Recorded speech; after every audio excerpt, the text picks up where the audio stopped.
बुद्धा ने शंकराचार्य ने जानबूझ के आर्ग्यूमेंट पैदा किया कि ईश्वर जो है वो पूर्ण है और बुद्ध कहते थे वो नथिंग है। दोनों एक ही चीज़ थी, शंकराचार्य जी जानते थे, क्योंकि सनातन की रक्षा करनी थी, तो ये डिबेट इन्होंने पैदा किया। पूर्ण से अगर आप कुछ निकाल दें तो पूर्ण नहीं रह जाता, पूर्ण में अगर आप कुछ ऐड कर दें तो पूर्ण नहीं रह जाता, पूर्ण से आप कुछ घटा दें तो पूर्ण नहीं रह जाता, पूर्ण से अगर आप कुछ डिवाइड कर दें तो पूर्ण नहीं रह जाता, कुछ मल्टीप्लाई कर दें तो वो पूर्ण नहीं रह जाता, तो पूर्ण था। शून्य से आप ना कुछ घटा सकते हैं, ना ऐड कर सकते हैं, ना मल्टीप्लाई कर सकते हैं, ना डिवाइड कर सकते हैं, दोनों एक ही चीज़ है। लेकिन ये डिबेट जानबूझ के पैदा किया शंकराचार्य ने जीते। अल्टीमेटली उन्होंने हमारे चारों धाम की स्थापना की, सनातन की स्थापना की। तो वो एक पॉलिटिकल मूव था जानने का। नहीं, ये पॉलिटिकल मूव था। बुद्ध से शंकराचार्य का क्या लेना देना? बुद्ध तो अपना एक उनका काल अलग था। बुद्ध का काल अलग था, लेकिन जो बुद्ध का प्रचार था, मतलब जिस तरीके से बुद्धिज्म फैल रहा था, हाँ, उसको रोकने के लिए, क्योंकि उनका ये मानना था, और मानना क्या सत्य भी था, कि जो बुद्ध भगवान कहते हैं वही हमारा उपनिषद कहता है, वही हमारा वेद कहता है। तो बिना बात बुद्धम शरणम गच्छामि, हम जो हैं घर द्वार छोड़ के संन्यास ले लिए। संन्यास हमारे यहाँ बहुत बड़ी बीमारी पैदा हुई, जिससे हम लड़ना भूल गए, और उस युग में भी हम लड़ना भूल गए। And there is a reason why this country remained slave for 1000 years, because we forgot fighting. तो शंकराचार्य जी ने देखा कि लोग तो अपना काम धंधा गृहस्थी सब छोड़ के चले जा रहे हैं बुद्ध के पीछे पीछे, कुछ करने को ना रहा, सब व्यर्थ हो गए, समाज कैसे चलेगा? Ultimately one has to earn wealth, big then the people will die of poverty, लोग गरीबी से मर जाएंगे। सॉरी। तो शंकराचार्य आए, उन्होंने बताया कि हमारा ईशा उपनिषद है। ईशा उपनिषद एक हमारा इतना प्रोफाउंड और इतना सिग्निफिकेंट उपनिषद है, जिसको बाद में भूल गए हम, लेकिन सनातन का वो सबसे मुख्य उपनिषद है, सबसे beautiful.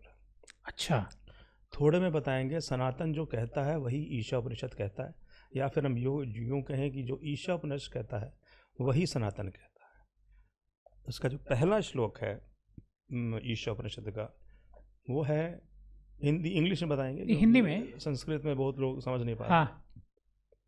Into a greater darkness go they who worship action alone. Okay. जो सिर्फ कर्म की पूजा करते हैं, जो संसार की पूजा करते हैं, वो अंधकार में जाते हैं। लेकिन जो श्लोक का दूसरा पार्ट है वो और भी ज़्यादा सरप्राइजिंग है। जो दूसरा पार्ट है, ईशा उपनिषद कहता है इनटू अ ग्रेटर डार्कनेस गो दे, वो और ज़्यादा अंधकार में जाते हैं, who worship meditation alone. Okay.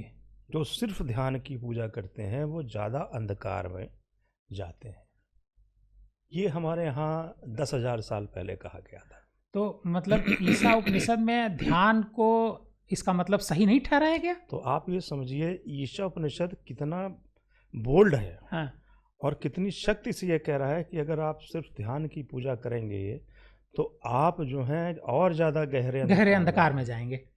तो वो कहते हैं कि दिस एंड दैट, दिस को कहते हैं संसार, और दैट को कहते हैं भगवान। ओके। उनका कहना है कि इन दोनों का बैलेंस होना चाहिए।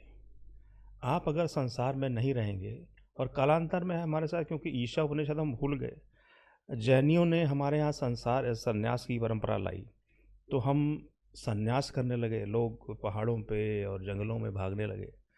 तो यहाँ कोई लड़ने वाला पैदा नहीं हुआ, कोई खेती करने वाला नहीं हुआ, पूरा देश खाली हो गया। और एक कारण है कि काहे हम इतने गरीब हुए।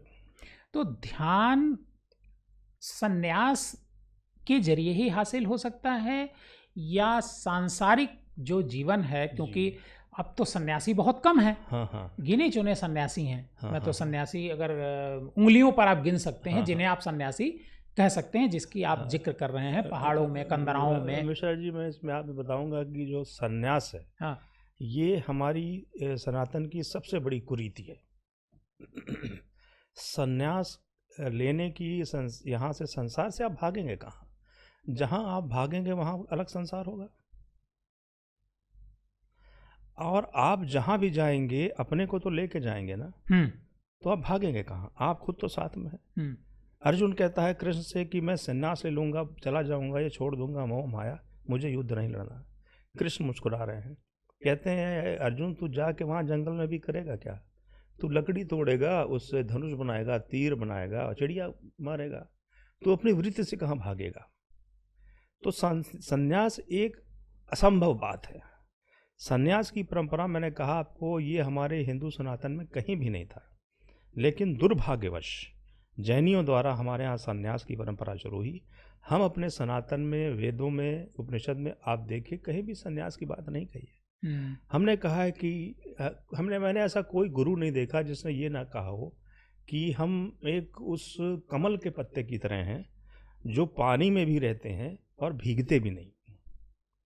इस कॉन्सेप्ट को हमको लेके चलना है। हम संसार में भी हैं लेकिन सांसारिक भी नहीं। ये असली सन्यास है। ये सन्यास है, ये सन्यास है। आप यहाँ रहेंगे, अपने बच्चों का ख्याल रखेंगे, गृहस्थी का ख्याल रखेंगे। आपको अगर युद्ध करना पड़ेगा तो युद्ध भी आप करेंगे। युद्ध भी करेंगे। और आपको एक मैं सरप्राइजिंग चीज़ बताऊं कि जैसे ध्यान में 10 साल से लगा रहा हूँ, ध्यान से मेरा मन बहुत शांत हो गया है, विदित है और अहिंसक हो गया हूँ। तो कुछ लोग पूछते हैं गुरुजी बताइए अगर मैं ध्यान करूँगा तो आज सनातन की रक्षा कौन करेगा? तो ये मैं आपको अंदर का अनुभव बता रहा हूँ कि जितना भी ज़्यादा आप ध्यान करेंगे उतना ही ज़्यादा आप सनातन के करीब आएंगे और उतना ही ज़्यादा तेजी से आप हथियार उठाएंगे। अच्छा, यही हमारी गीता में कहा है। अब हम आपके ध्यान पर हम आएंगे, लेकिन हम आपके बारे में ये जानना चाह रहे हैं कि आपको ध्यान की लत एक तरीके से कैसे लगे? हाँ, कैसे ये करना लगी? चाहिए। वैसे तो सर मेरा नाम आदर्श तिवारी था, माता जी ने रखा था। हाँ, आते आते 6वीं क्लास तक उनको अच्छा नहीं लगा कुछ उसमें, तो बदल दिया ना? तो उन्होंने मेरा नाम आशुतोष तिवारी रख दिया। अच्छा। अब आगे आके मेरा नाम लोग कहने लगे श्री आशुतोष जी महाराज। अब आगे आगे क्या नाम पड़ता है तो मुझे पता नहीं, लेकिन मैं इतना जानता हूँ ये तीनों मेरे नहीं हैं, क्योंकि नाम जो है what is there in name, Shakespeare कहते हैं, नाम हमारा अपना नहीं होता, नाम हमको कोई देता है, समाज देता हाँ, है। समाज देता है।